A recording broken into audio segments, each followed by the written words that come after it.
എപ്പിസോഡിന്റെ തുടക്കത്തിൽ നമ്മൾ കാണുന്നത് അങ്ങനെ എന്തോന്ന് ആലോചിച്ച് വേഗം തന്നെ ജിന്നിനെ കാണാനായി വീണ്ടും ഗ്യാരേജിലേക്ക് പുറപ്പെടുന്നു. അവളെ അവിടെ കാണുന്നവൻ നിന്നെ ഇപ്പോഴല്ല ഞാൻ കൊണ്ടുവിട്ട പിന്നെ വീണ്ടും വന്നതെന്ന് ചോദിക്കുമ്പോൾ ഒരു സ്ഥലം വരെ വാന്ന് പറഞ്ഞ് അവൾ വിളിച്ചോണ്ട് പോകുന്നത് പാൻകേയുടെ അടുത്തേക്കാണ്. പാൻകേയുടെ അച്ഛൻ അവിടെ ഒരു ഓട്ടോമൊബൈൽ വർക്ക്ഷോപ്പും അതുമായി ബന്ധപ്പെട്ട പാർട്സ് റെഡിയാക്കുന്ന ഫാക്ടറി ഒക്കെ ഉണ്ടെന്ന് നാന പറഞ്ഞ് മൂവൻ അറിയാലോ. അങ്ങനെ അവിടേക്ക് കൊണ്ടുവന്ന് ജിന്നിന്റെ ആ ഒരു കാറ് റെഡിയാക്കാനായി ജിന്നിന് ഇപ്പോ ഒറ്റയ്ക്ക് ബുദ്ധിമുട്ടാണെന്ന് മനസ്സിലാക്കി തന്നെ ഈ ഒരു ഫീൽഡിൽ വളരെ എക്സ്പേർട്ട് ആയിട്ടുള്ള ഒരു മെക്കാനിക്ക് ജിന്നിന് ഇപ്പൊ ആവശ്യമാണെന്ന് മനസ്സിലാക്കി തന്നെയാണ് ജിന്നിനെ കൂട്ടി പാൻകേയുടെ അച്ഛന്റെ ആ ഒരു ഫാക്ടറിയുടെ അവിടെ അവനോട് കാര്യങ്ങൾ സംസാരിച്ച് അവിടെയുള്ള ചീഫ് മെക്കാനിക്കിനെ കാണാനായി വന്നിരിക്കുന്നത്. അങ്ങനെ അവിടെ വെച്ച് കാണുമ്പോഴാണ് ആ ഒരു ചീഫ് മെക്കാനിക് ഓൾറെഡി ജിന്നിന്റെ പരിചയക്കാരനാണെന്ന കാര്യം മൂവിനും പാൻകേക്കും മനസ്സിലാകുന്നത്. അങ്ങനെ അവർ ആ ഒരു കാറിന്റെ റീസ്റ്റോറേഷനെ പറ്റിയൊക്കെ സംസാരിക്കുന്നുണ്ട്. ഈ ടീം അതിനുവേണ്ട ഡ്രോയിങ്സും കാര്യങ്ങളൊക്കെ പ്രിപ്പയർ ചെയ്ത് അടുത്ത ദിവസം തന്നെ പണി തുടങ്ങാമെന്നവർ തീരുമാനിക്കുന്നുണ്ട്. കാര്യങ്ങളൊക്കെ പറഞ്ഞ് സംസാരിച്ചു എല്ലാം ഓക്കെ ആണെന്നെല്ലാം അവൻ തിരിച്ചെത്തുമ്പോ ചോദിക്കുന്ന മൂവിനോട് അവൻ എല്ലാം ഓക്കെ നാളെ തന്നെ പണി തുടങ്ങുമെന്ന് പറഞ്ഞ് ഒരുപാട് താങ്ക്സ് പറയുന്നുണ്ട്. കാരണം അവളിപ്പോ ഇങ്ങനെ ഒരു ഹെൽപ്പ് ചെയ്തത് അവൻ ഒട്ടും എക്സ്പെക്ട് ചെയ്യാതെ ആകെ പ്രശ്നത്തിലിരുന്ന സമയത്താണല്ലോ. ഇങ്ങനെ ഒരു പരിചയക്കാരൻ ജിന്നിനുണ്ടെങ്കിലും ഒരുപക്ഷെ അവൻ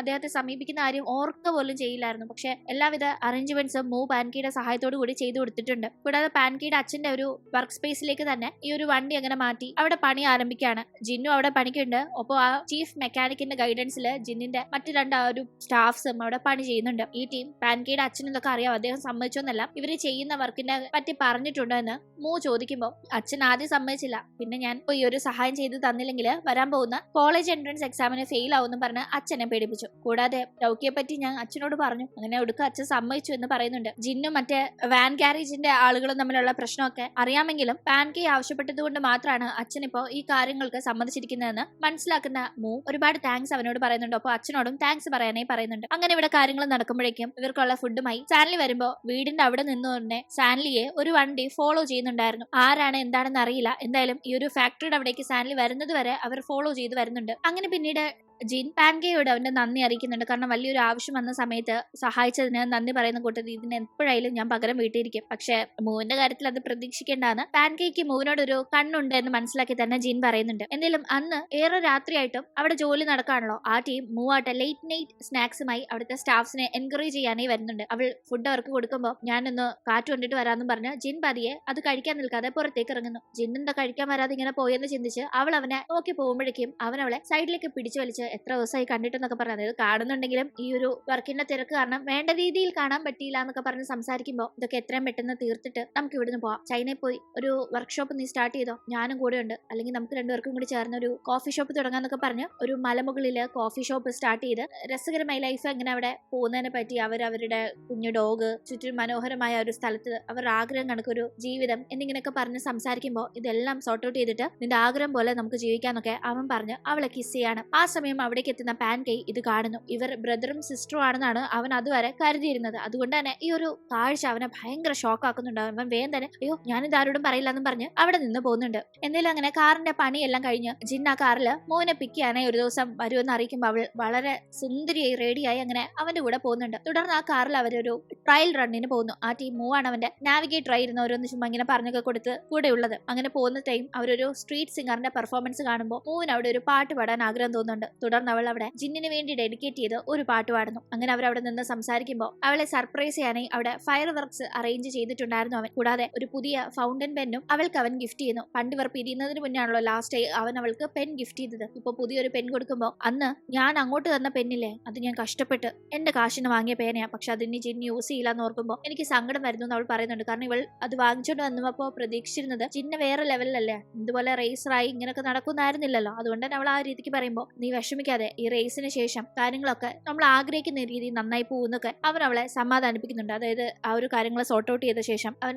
പഠനവും ജോലിയൊക്കെ വീണ്ടും നേടിയെടുക്കുമെന്നാണ് അവൻ ഉദ്ദേശിക്കുന്നത്. എന്തായാലും അവരവിടെ ഹാപ്പിയായി അങ്ങനെ ടൈം സ്പെൻഡ് ചെയ്യുന്നു. അതിന്റെ ഇടയിൽ കാണാതെ ജിൻ മൂന്റെ ചിത്രം വരയ്ക്കുമ്പോൾ എന്ത് വരയ്ക്കുന്നതെന്ന് ചോദിച്ചുകൊണ്ട് അവൾ എത്തുന്ന ടീം അവനത് കാണിക്കാതിരിക്കുന്നുണ്ടെങ്കിലും അവൾ അത് തട്ടിപ്പറിച്ച് കാണുന്നുണ്ട്. എന്നെ കാണാതെ എങ്ങനെ എന്റെ പടം വരയ്ക്കാൻ സാധിക്കുമെന്ന് അവൾ ചോദിക്കുമ്പോൾ നീ എന്റെ മനസ്സിലല്ലേ പതിഞ്ഞിരിക്കുന്നത്, അതുകൊണ്ട് അത് എളുപ്പമാണെന്ന് അവൻ പറയുന്ന ടീം ശരി എന്നെ ഇനി നോക്കി വരയ്ക്കാനായി പറഞ്ഞ് അവൾ അവന്റെ മുന്നിൽ പോസ് ചെയ്തിരിക്കുന്നു. അങ്ങനെ ഈ ഒരു റേസിന്റെ ടെൻഷനും കാര്യങ്ങളൊക്കെ ഇവരുടെ മുന്നിൽ ഉണ്ടെങ്കിലും അതിന്റെ ഇടയിൽ മനോഹരമായി ഇവരുടെ പ്രണയവും മുന്നോട്ട് പോകുന്നുണ്ടെന്നാണ് ഈ കാര്യങ്ങളൊക്കെ കാണിക്കുന്നത്. ഇതിന്റെ ഇടയിൽ സാൻലിയെ തട്ടിക്കൊണ്ടു പോകുന്നുണ്ട്. അവനെ ഫോളോ ചെയ്ത് ആ കാറി വന്നവര് തന്നെയാണ് തട്ടിക്കൊണ്ടു പോകുന്നത്. സ്റ്റാൻലിയുടെ അച്ഛൻ കടം മേടിച്ച് ചൂതാടുമായിരുന്നു. അങ്ങനെ അതിന്റെ പേരിൽ ആ കടം സ്റ്റാൻലിയെ കൊണ്ട് വീട്ടിക്കാൻ വേണ്ടിയിട്ടാണ് അവർ അവനെ തട്ടിക്കൊണ്ടുപോകുന്നത്. എന്തായാലും സ്റ്റാൻലിയെ തട്ടിക്കൊണ്ടു പോകുന്നത് ഭാഗ്യവശാൽ ജിൻ കാണുന്നുണ്ടായിരുന്നു. അതുകൊണ്ട് തന്നെ അവൻ വീക്കിൽ തന്നെ ആ കാറിനെ ചേസ് ചെയ്ത് പോയി അവിടെ ഫൈറ്റ് ചെയ്ത് സ്റ്റാൻലിയെ രക്ഷപ്പെടുത്തുന്നുണ്ട്. സ്റ്റാൻലിക്കാണെങ്കിൽ ജിൻ തനിക്ക് വേണ്ടി ഇങ്ങനെ ഫൈറ്റ് ചെയ്യുന്നതൊന്നും അത്രയ്ക്ക് ഇഷ്ടപ്പെടുന്നില്ല. അവനത് ബുദ്ധിമുട്ടുള്ള കാര്യമാണ്, ജിന്നു വല്ലതും പറ്റുമോ എന്ന് പേടിച്ചിട്ട്. ഈ സമയത്താണ് ഇവരുടെ ഫ്രണ്ട്ഷിപ്പ് എങ്ങനെയാണ് സ്റ്റാർട്ട് ചെയ്തതെന്ന കാര്യം നമ്മൾ കാണുന്നത്. ഇവർ ഒരേ സ്കൂളിൽ പഠിച്ചവരായിരുന്നെങ്കിലും ആദ്യം ഫ്രണ്ട്സ് ഒന്നും അല്ലായിരുന്നു. സ്റ്റാൻലി എപ്പോഴും ഫ്രണ്ട്ഷിപ്പ് ഇഷ്ടപ്പെടുന്ന ഒരാളായിരുന്നെങ്കിലും അവൻ അങ്ങനെ വലിയ ഫ്രണ്ട്സ് ഒന്നും ഉണ്ടായിരുന്നില്ല. അവൻ എല്ലാവരും തഴഞ്ഞു കളഞ്ഞ ഒരു അവസ്ഥയായിരുന്നു. ഈവൻ ബാക്കിയുള്ളവരൊക്കെ ഫുട്ബോൾ കളിക്കാൻ പോകുമ്പോൾ ഞാനും വരാൻ വെയിറ്റ് ചെയ്യുക, ഷൂലേസ് ഒന്ന് കെട്ടട്ടെ എന്ന് അവൻ പറയുമ്പോഴേക്കും അവരാരും അവനെ വെയിറ്റ് ചെയ്യാതെ ഓടിപ്പോവായിരുന്നു. അതുകൊണ്ട് അവൻ ഷൂലേസ് കെട്ടാൻ പോലും വെയിറ്റ് ചെയ്യാതെ അവരുടെ ഒക്കെ കൂടെ കട്ടിക്ക് നിൽക്കാനായി അവന്റെ കാര്യങ്ങളൊക്കെ വേണ്ടാന്ന് വെച്ചങ്ങനെ ഫ്രണ്ട്സ് എന്ന് പറഞ്ഞ് നടക്കായിരുന്നു. പക്ഷെ അവന് വേണ്ട ഫ്രണ്ട്ഷിപ്പ് ഒന്നും അവരുടെ കയ്യിൽ നിന്ന് കിട്ടിയിട്ടില്ല. അവൻ അന്ന് സ്കൂളിൽ പഠിക്കുന്ന കാലത്ത് പോലും ഇതുപോലെ അച്ഛൻ വരുത്തി വെച്ച കടം കാരണം അവൻ ഒരുപാട് പ്രശ്നങ്ങൾ നേരിടേണ്ടി വന്നിട്ടുണ്ട്. പല കടക്കാരും അവനെ ഉപദ്രവിക്കാൻ പോലും നോക്കിയിട്ടുണ്ട്. അങ്ങനെ ഒരിക്കൽ ഉപദ്രവിക്കുമ്പോൾ അത് കാണുന്ന ജിന്നാണ് അവരിൽ നിന്ന് അവനെ രക്ഷപ്പെടുത്തുന്നത്. കൂടാതെ ആ ടീം നീ എന്താ ഈ ഷൂലേസ് ഒന്നും കെട്ടാത്ത, എപ്പോ കണ്ടാലും ഇതിങ്ങനെ അഴിച്ചിട്ടോണ്ട് നടക്കുന്നത് എന്തിനാണെന്ന് എപ്പോഴും അവനെ ആ രീതിക്ക് കാണുന്നതിനെ കുറിച്ച് ജിൻ ചോദിക്കുമ്പോൾ ഫ്രണ്ട്സിന്റെ കൂടെ എപ്പോഴും ഉണ്ടാവാൻ വേണ്ടിയാ ഞാൻ ഈ ഷൂലേസ് കെട്ടാൻ പോകുന്ന നേരത്തിന് അവരെന്നെ ഇട്ടിട്ട് പോകും, അതുകൊണ്ടാണ് ഞാൻ അങ്ങനെയൊക്കെ ചെയ്യുന്നതെന്ന് അവൻ വളരെ ഇന്നസെന്റ് ആയി പറയുമ്പോൾ അത് കേട്ട ജിൻ നീ ഇനി അങ്ങനെ നടക്കേ വേണ്ട, ഷൂലേസ് ഒക്കെ കെട്ടി സാവധാനം ഇരുന്നാൽ മതി, ഞാൻ നിന്റെ കൂടെ കാണുമെന്ന് പറഞ്ഞ് അങ്ങനെ തുടങ്ങിയതാണ് അവരുടെ സൗഹൃദം. അത് ഇന്നും കട്ടയ്ക്കുണ്ട്. സ്റ്റാൻലിയെ ജിൻ രക്ഷിച്ച കണക്ക് തന്നെ നമ്മൾ മുന്നേ കേട്ടില്ല, ജിന്നിന്റെ ആ ഒരു കടവും കാര്യങ്ങൾക്കും, അതായത് അനിയത്തിയുടെ ഓപ്പറേഷന് വേണ്ട ഒരു കാശിന് വേണ്ടി മോഡിഫിക്കേഷൻ ചെയ്ത് പിന്നീട് അത് പ്രശ്നമായപ്പോൾ ആ ഒരു കടം വീട്ടാനൊക്കെ സ്റ്റാൻലിയും കുറെ സഹായിച്ചിട്ടുണ്ട്. അങ്ങനെ ഇവർ നല്ല ഫ്രണ്ട്സ് ആണ്. എന്തായാലും ഈ കടവും കാര്യങ്ങളും വീട്ടാനെങ്കിൽ ഞാനും നിന്നെ സഹായിക്കാം, എങ്ങനെയാലും നമുക്ക് ഫണ്ട് റേസ് ചെയ്യാന്നൊക്കെ ജിൻ പറയുമ്പോൾ ഈ ഒരു ലൈഫിൽ നിന്നൊക്കെ എങ്ങനെയും രക്ഷപ്പെടണമെന്ന് എന്റെ വലിയ ആഗ്രഹം ഇതൊക്കെ മാറ്റിവെച്ച് ഒരു കുഞ്ഞു റെസ്റ്റോറന്റ് സ്റ്റാർട്ട് ചെയ്ത് തെരുവിൽ അലിഞ്ഞു നടക്കുന്ന ഡോഗ്സിനെയൊക്കെ ടേക്ക് കെയർ ചെയ്ത ഒരു ജീവിതമാണ് ഞാൻ ആഗ്രഹിക്കുന്നതെന്നൊക്കെ സ്റ്റാൻലി അവന്റെ സ്വപ്നങ്ങൾ പങ്കുവച്ചിട്ടുണ്ട്. എന്തായാലും കാര്യങ്ങൾ അങ്ങനെ മുന്നോട്ട് പോകുന്നതിന്റെ ഇടയിൽ വീണ്ടും അച്ഛൻ കടക്കാരുടെ കെണിയിലാവുമ്പോൾ അതറിയുന്ന സ്റ്റാൻലി രക്ഷപ്പെടുത്താനേ പോകുന്നുണ്ട്. ഒരു കത്തെഴുതി വെച്ചിട്ടാണ് സ്റ്റാൻലി പോകുന്നത്. ഇതറിഞ്ഞ് ജിൻ അങ്ങോട്ടേക്ക് ചെല്ലുമ്പോഴേക്കും പോലീസിനെ അറിയിച്ചിട്ടായിരുന്നു ജിൻ പോകുന്നതെങ്കിലും അവിടേക്ക് എത്തുന്ന ജിന്നിനെ അവർ കാലിലൊക്കെ അടിച്ച് പരിക്കേൽപ്പിക്കുന്ന, കത്തി വെച്ച് ഭീഷണിപ്പെടുത്തുന്നു ഒക്കെയുണ്ട്. തുടർന്ന് പോലീസുകാരും അങ്ങോട്ടെത്തി ഇവർ ഒരുവിധം അവിടെ നിന്ന് അച്ഛനെയും കൂട്ടി രക്ഷപ്പെടുന്നുണ്ടെങ്കിലും അച്ഛന്റെ ഈ പ്രവൃത്തികളിൽ ഭയങ്കരമായ കലിപ്പിലായിരുന്നു സ്റ്റാൻലി ഉണ്ടായിരുന്നത്. ഇനി അച്ഛൻ എന്തെങ്കിലും പ്രശ്നത്തിൽ ചെന്ന് ചാടിയ അച്ഛൻ സ്വയം എന്താന്ന് വെച്ചാൽ നോക്കിക്കോണം, ഞാൻ ഇനി മേലാൽ അതിനൊന്നും ബാധ്യസ്ഥനായിരിക്കില്ല എന്നവൻ അച്ഛനോട് കലിപ്പിലാണ്. കാരണം അച്ഛന്റെ ഈ ഒരു പരിപാടികൾ കാരണം അച്ഛനും പ്രശ്നത്തിലാവുന്നു, അവനും അമ്മയും പ്രശ്നത്തിലാവുന്നു, ഇപ്പൊ അവന്റെ കൂട്ടുകാരൻ ജിന്നും പ്രശ്നത്തിലാവുന്നു എന്ന് അവന് ഭയങ്കരമായ ടെൻഷനാണ്. എത്രത്തോളം ജിൻ ഇതിൽ ഇടപെടണ്ടെന്ന് വെച്ച് മാറി നിൽക്കുന്നൊന്നും ചിന്തിക്കേണ്ട. കാരണം സാൻലി ജിന്നിന് അത്രയും വേണ്ടപ്പെട്ട ഒരാളാണ്. അതുകൊണ്ട് തന്നെ സാൻലി ഒരു പ്രശ്നത്തിലാവുമ്പോൾ ജിന്നും അത് അവന്റെ സ്വന്തം പ്രശ്നമായി കണ്ട് അതിൽ ഇടപെട്ടിരിക്കും. അങ്ങനെ അതിന്റെ ഇടയിൽ ജിന്നിനെ കാണുന്ന ആ ഒരു പോലീസ് ഉദ്യോഗസ്ഥൻ അവന്റെ കയ്യിൽ ഒരു ഫോൺ കൊടുത്തിട്ട് ഇതിൽ വൈറസ് ഉണ്ട്, എങ്ങനെയും ഇത് ആ ഒരു സിസ്റ്റത്തിൽ ഇൻസ്റ്റാൾ ചെയ്യണമെന്നൊക്കെ തെറ്റ് ചെയ്യുന്ന സ്മഗ്ലേഴ്സിനെ പിടികൂടാനായിട്ടുള്ള തെളിവ് ശേഖരണത്തിന്റെ ഭാഗമായി ചില കാര്യങ്ങളൊക്കെ പറഞ്ഞേൽപ്പിക്കുന്നുണ്ട്. അങ്ങനെ വീണ്ടും നമ്മൾ ജിന്നിനെയും മൂവിനെയും കാണുമ്പോൾ മൂവിന്റെ വക ഒരു ലെഗോ സെറ്റ് ജിന്നിന് സമ്മാനമായി കിട്ടുന്നുണ്ട്. ഒരു സ്പേസ് റോക്കറ്റിന്റെ ഒക്കെ ഒരു വേർഷൻ ആയിരുന്നു അത്. ഇത് കുറച്ച് കോംപ്ലക്സ് ആയിട്ടുള്ള ഒരു മോഡലാണല്ലോ, ഇതങ്ങനെ എളുപ്പം ചെയ്യാൻ പറ്റുമോ എന്നൊക്കെ അവൻ ചോദിക്കുമ്പോൾ നമുക്ക് ഫ്യൂച്ചറിൽ ഇഷ്ടം പോലെ ടൈം കിട്ടും, ഈ പ്രശ്നങ്ങളിൽ നിന്നൊക്കെ ഒന്ന് സെറ്റ് ആയി കഴിഞ്ഞാൽ പിന്നെ നമുക്ക് ഇഷ്ടം പോലെ ടൈം അല്ലേ, അപ്പൊ നമുക്ക് സെറ്റ് ചെയ്യാന്നൊക്കെ അവളിങ്ങനെ അവനോട് പറഞ്ഞുകൊണ്ടിരിക്കുമ്പോഴേക്കും അവരുടെ പട്ടിക്കുട്ടി ഉണ്ടല്ലോ ലൈറ്റ്നിങ്, അത് മണ്ണിലൊക്കെ കിടന്ന് ഉരുണ്ട് ദേഹത്ത് ചെളിയൊക്കെ ആയിട്ട് അഴുക്ക് പിടിച്ച് അവരുടെ അടുത്തേക്ക് എത്തുമ്പോൾ അവരതിനെ ക്ലീൻ ചെയ്യുന്നുണ്ട്. അതിന്റെ ഇടയിൽ മമ്മി ഡാഡി എന്നാണ് പപ്പിയോട് തന്നെയും ജിന്നിനെയും സംബോധന ചെയ്ത് മൂ സംസാരിക്കുന്നത്. നിനക്ക് മമ്മിയാണോ ഡാഡിയാണോ ഇഷ്ടം എന്നൊക്കെ അവൾ ചോദിക്കുമ്പോൾ ഈ ഡോഗ് വെള്ളത്തിൽ വീണ മമ്മിയാണോ ഡാഡിയാണോ ഓടിപ്പോയി അതിനെ രക്ഷപ്പെടുത്തുക എന്ന് അവൾക്ക് നീന്തൽ അറിയില്ല എന്ന രീതിക്ക് അവൻ അവളെ കളിയാക്കുന്നുണ്ട്. എന്തായാലും അങ്ങനെ ക്ലീൻ ചെയ്യുന്നതിന്റെ ഇടയിൽ അവളുടെ ദേഹത്ത് അഴുക്കാവുമ്പോഴേക്കും ഡ്രസ് ചേഞ്ച് ചെയ്യാനായി അവളെ അവൻ പറഞ്ഞു വിടുന്നു. പക്ഷെ അവളുടെ ഡ്രസ്സ് അവിടെ ഇല്ലായിരുന്നു, അവന്റെ ടീഷർട്ട് ഒക്കെയാണ് ഇരിക്കുന്നത്. അതുകൊണ്ട് തന്നെ അവളായിട്ട് അവനോട് ഒരെണ്ണം എടുത്തു തരാനായി പറയുന്നുണ്ട്. അവൻ വന്ന് നോക്കുമ്പോൾ ഞാൻ ഏത് ഡ്രസ്സിലായിരിക്കോ സുന്ദരി ആയിരിക്കാം, അങ്ങനെയുള്ള ഒരെണ്ണം എടുത്തു തരാനായി അവൾ എടുത്തു പറയുമ്പോൾ കൂട്ടത്തിൽ തന്നെ ഞാൻ ഏത് ഡ്രസ്സ് ഇട്ടാലും സുന്ദരിയാണെന്ന് എനിക്ക് അറിയാമെന്നും കൂടി അവൾ പറയുന്നുണ്ടായിരുന്നു. അത് കേൾക്കുന്ന അവൻ അവളെ കിസ് ചെയ്യുന്നു. പക്ഷെ ഇത് ശരിയാവില്ല, കുറച്ച് കൂടുന്നുണ്ടെന്ന് തോന്നി അവർ തന്നെ അവിടെ അത് സ്റ്റോപ്പ് ചെയ്യാണ്. അങ്ങനെ അന്ന് രാത്രി കിടക്കുന്ന ടീം മൂ ജിന്നിനോട് ചോദിക്കുന്നുണ്ട് ഇതുപോലെ ആ ഒരു പോലീസ് ഓഫീസറിന്റെ അണ്ടറിൽ ഈ കള്ളക്കടത്തിന്റെ കാര്യങ്ങളൊക്കെ കണ്ടുപിടിക്കാനും മറ്റുമായി മറ്റു പലരും ജിന്നിനെ പോലെ ഉണ്ടോന്ന്. ഉണ്ടായിരിക്കാം, പക്ഷെ ഞാൻ അവരെ ആരെയും കണ്ടിട്ടില്ല, ഡയറക്റ്റ് കോണ്ടാക്ട് ഇല്ലാന്ന് ജിന്നും പറയുന്നുണ്ട്. ഇത് ലാസ്റ്റ് ടൈം അല്ലേ, ഇനി പോയില്ലല്ലോ അല്ലേന്നൊക്കെ അവൾ ചോദിക്കുമ്പോൾ അവൻ അതെ എന്ന് പറയുന്നുണ്ട്. ഇതിപ്പോ വളരെ ഡിഫിക്കൽട്ട് ആയിട്ടുള്ള ഒരു റേസ് ആയിരിക്കും അല്ലേന്ന് അവൾ എടുത്തു ചോദിക്കുമ്പോൾ അതെ, ട്രാക്കൊക്കെ കുറച്ച് കോംപ്ലക്സ് ആയിട്ടുള്ളതാ എന്ന് അവൻ പറയുന്ന ടീം റിസ്ക് കൂടുതലല്ലേ എന്ന് പറഞ്ഞ് അവൾക്ക് പേടിയാകുമ്പോൾ പേടിക്കണ്ട, എന്റെ കയ്യിൽ മാപ്പ് ഉണ്ട്, ഞാൻ എല്ലാം പ്രാക്ടീസ് ചെയ്ത് എല്ലാം സെറ്റ് ആക്കി വെച്ചിരിക്കുക, എന്തായാലും ഒരു കുഴപ്പമില്ലാണ്ട് ഈ ഒരു റേസ് കംപ്ലീറ്റ് ചെയ്ത് എന്റെ ഈ കമ്മിറ്റ്മെന്റ് ഫിനിഷ് ചെയ്ത് ഞാൻ മടങ്ങി വരുമെന്ന് അവൻ പറയുമ്പോൾ അവൾക്ക് സ്വല്പം ആശ്വാസം ആവുകയും അവൾ അങ്ങനെ ഉറങ്ങുകയും ചെയ്യുന്നു. അവൾ ഉറങ്ങുന്നുണ്ടെങ്കിലും ഉറക്കം വരാതെ അവൻ എഴുന്നേറ്റ് പോയി ബാസ്കറ്റ് ബോൾ അവിടെ കളിക്കുകയാണ്. ഈ ടീമെല്ലാം വരാൻ പോകുന്ന റേസിനെ പറ്റി തന്നെയാണ് അവൻ ആലോചിക്കുന്നത്. അവളുടെ മുന്നിൽ വലിയ കുഴപ്പമില്ല എന്നൊക്കെ പറഞ്ഞെങ്കിലും ആക്ച്വലി അങ്ങനെ ആയിരുന്നില്ല. സംഭവം വളരെ ടഫാണ്. ഇതിൽ എന്തെങ്കിലും ഒരു പിഴവ് സംഭവിച്ചാൽ അവന്റെ ലൈഫ് തന്നെ അവിടെ ഇല്ലാണ്ടായേക്കാം. അതുകൊണ്ട് ഈ റേസ് ഉടനീളം എന്റെ അമ്മയും അച്ഛനും എന്റെ കൂടെ വേണമെന്ന് അവൻ മരണപ്പെട്ട അമ്മയുടെയും അച്ഛന്റെയും ആത്മാവിനോട് പ്രാർത്ഥിക്കുകയാണ്. അവർ തന്നെ സേഫ് ആക്കി നിർത്തണമെന്ന് പ്രാർത്ഥിക്കുന്നവൻ. അത് മാത്രമല്ല, തുടർന്ന് താനും മൂവും ഒന്നിച്ച് ഒരു ജീവിതം തുടങ്ങുമ്പോൾ അപ്പോഴും അച്ഛന്റെയും അമ്മയുടെയും അനുഗ്രഹം വേണമെന്നും അവരെ ഓർത്ത് പ്രാർത്ഥിക്കുന്നുണ്ട്. ഈ ഒരു റേസിന്റെ കമ്മിറ്റ്മെന്റ് എല്ലാം കഴിഞ്ഞ് ഇനി ഈ രീതിക്ക് ഒന്നും ഏറ്റെടുക്കാതെ മൂവിന്റെ കൂടെ എങ്ങനെയും അവൾ ആഗ്രഹിക്കുന്ന കണക്ക് നല്ലൊരു ലൈഫ് ലീഡ് ചെയ്യണമെന്നാണ് അവന്റെ ഇപ്പോഴത്തെ ലക്ഷ്യം. അങ്ങനെ അതിനുശേഷം അവൻ തിരിച്ച് മൂവിന്റെ അടുത്ത് വന്ന് അവളെ കെട്ടിപ്പിടിച്ച് കിടന്നുറങ്ങുന്നുണ്ട്. ആക്ച്വലി അടുത്ത ദിവസമാണ് റേസ്. അത് മൂവിന് അറിയില്ല. ഇങ്ങനെ ഒരു റേസിന് ജിൻ പോകുന്നുണ്ടെന്നേ അറിയൂ. അത് അടുത്ത ദിവസം, അതായത് നാളെയാണെന്ന കാര്യം മൂവിന് അറിയില്ല. ജിൻ പറഞ്ഞിട്ടുമില്ല മനഃപൂർവ്വം തന്നെ. അങ്ങനെ അടുത്ത ദിവസം രാവിലെ മൂ ഉണരുന്നതിന് മുന്നേ ഉണരുന്ന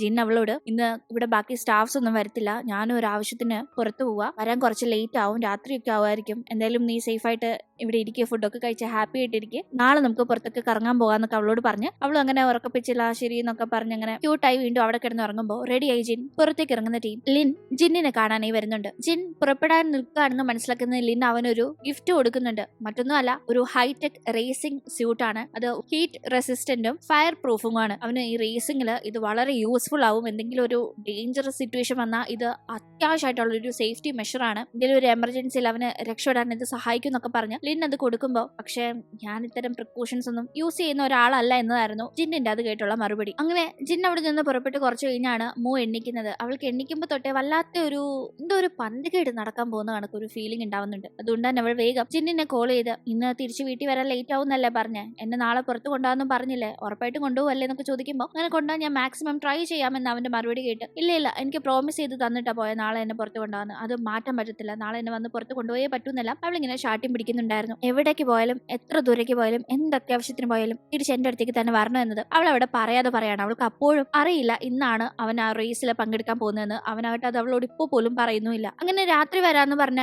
ജിന്നിന് വേണ്ടി മൂ അങ്ങനെ അവിടെ വെയിറ്റ് ചെയ്തിരിക്കുമ്പോഴേക്കും അങ്ങോട്ടേക്ക് സാൻലിയാണ് വരുന്നത്. എന്തെവിടെ ഇരിക്കുന്നതെന്ന് ചോദിക്കുമ്പോൾ ഞാൻ പിന്നെ വേറെ എവിടെ ഇരിക്കാനാണെന്ന് അവളും അവനോട് ഇങ്ങനെ സംസാരിച്ചിരിക്കുമ്പോൾ പെട്ടെന്ന് കാറിന്റെ ഹോണടി. ജിൻ വന്നു കാണുന്നു കരുതി മൂ ചെന്ന് നോക്കുമ്പോൾ വന്നിരിക്കുന്നത് ലിയാങ് ആണ്. നേരെ മൂവിന്റെ അടുത്തേക്ക് എത്തുന്നവൻ ജിന്നിന്റെ റേസിംഗിനെ പറ്റി ചോദിക്കുമ്പോൾ എന്ത് ഇവൻ ഈ ചോദിക്കുന്നതെന്ന് പെട്ടെന്ന് മൂന്നും പിടി കിട്ടുന്നില്ല. ആ ടീം ലിയാങ് പറയുന്നുണ്ട്, എന്നെ വിട്ടത് ഓഫീസർ ലു ആണ്. ജിന്നിന് ഒരു വാർണിംഗുമായി. ആ റേസിംഗ് ടീം അവർക്കിടയിലെ ഒരു സ്പൈ ഉണ്ടെന്ന് സസ്പെക്ട് ചെയ്തിരിക്കുന്നതുകൊണ്ട് തന്നെ ഇപ്പൊ കുറച്ച് പ്രശ്നങ്ങളുണ്ട്. അതുകൊണ്ട് അവന്റെ ഒറിജിനൽ റൂട്ട് അവൻ ഫോളോ ചെയ്യരുത്, അവനെ എത്രയും പെട്ടെന്ന് മാറ്റണം. ആ കാര്യം പറയാൻ വേണ്ടി എന്നെ ആ ഓഫീസറാണ് പറഞ്ഞു വിട്ടതെന്നും പറഞ്ഞ് ലിയാങ് അവിടെ സംസാരിക്കുന്നുണ്ട്. ഇത് കേൾക്കുമ്പോഴാണ് മൂവിന് ഇന്നാണ് ആ റേസ്, അതിനാണ് ജിൻ പോയിരിക്കുന്നത് എന്ന് മനസ്സിലാവുന്നത്. പ്രത്യേകിച്ച് അവർക്കിടയിൽ ഒരു സ്പൈ ഉണ്ടെന്ന് മനസ്സിലാക്കുന്ന ആ ഒരു കള്ളക്കടത്ത് ഗ്യാങ് ഇന്നത്തെ ഒരു റേസിനിടയിൽ ജിന്നിനെ കണ്ടുപിടിക്കാനും അവൻ അതുമൂലം മരണം വരെ സംഭവിക്കുന്ന ആ ഒരു അപകടത്തിലേക്ക് ചെല്ലാനും ഭയങ്കരമായ സാധ്യതയുണ്ടെന്ന് മനസ്സിലാക്കി മൂവിന് പെട്ടെന്ന് വെപ്രാളാവുന്നു. പക്ഷെ എവിടെയാണ് ആ റേസ് നടക്കുന്നത് എന്ന ഡീറ്റെയിൽസ് ഒന്നും തന്നെ അവൾക്ക് അറിയില്ലല്ലോ. അതുകൊണ്ട് തന്നെ അവൾ വേഗം ജിന്നിനെ വിളിച്ചു നോക്കുന്നുണ്ടെങ്കിലും കിട്ടുന്നില്ല. അവൾക്ക് ആകെ ടെൻഷൻ ആവുന്നു. ഓൾറെഡി പ്രീ പ്ലാൻ ചെയ്ത് വെച്ചിരിക്കുന്ന ആ റൂട്ട് വഴി ഈ റേസ് ജിൻ എക്സിക്യൂട്ട് ചെയ്ത അവനാണ് കൂടെ നിന്ന് ഈ അന്വേഷണ സംഘത്തിന് വേണ്ടി പ്രവർത്തിക്കുന്ന ആളെന്നത്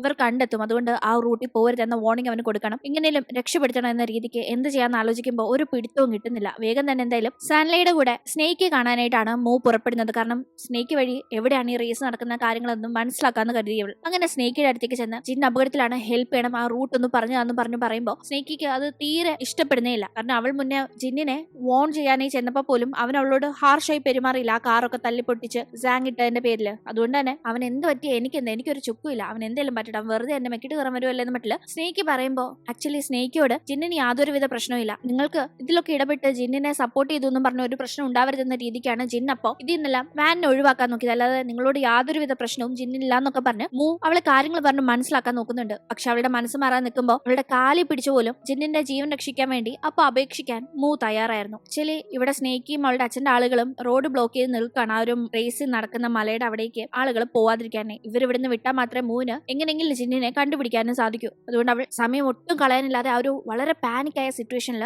സ്നേക്കിയോട് റിക്വസ്റ്റ് ചെയ്യുന്നിടത്ത് ഇന്നത്തെ എപ്പിസോഡ് ഇവിടെ അവസാനിക്കുകയാണ്. മൂവിന് സമയത്ത് ജിന്നിന്റെ ജീവൻ രക്ഷപ്പെടുത്താനായി അവന്റെ അടുത്തേക്ക് എത്താനായി സാധിക്കുമെന്നതൊക്കെ നമുക്ക് അടുത്ത എപ്പിസോഡിലൂടെ കാണാം. ഇനി വളരെ കുറച്ച് എപ്പിസോഡുകൾ കൊണ്ട് നമ്മുടെ ഈ കഥ അവസാനിക്കുന്നതാണ് കേട്ടോ. അപ്പോൾ വേഗം തന്നെ വീഡിയോ ഇഷ്ടപ്പെട്ടാൽ മറക്കാതെ ലൈക്ക് ചെയ്തും ഷെയർ ചെയ്തും സബ്സ്ക്രൈബ് ചെയ്തും സപ്പോർട്ട് ചെയ്യണേ. വീണ്ടും പുതിയൊരു എപ്പിസോഡുമായി കണ്ടുമുട്ടും വരെ ബൈ.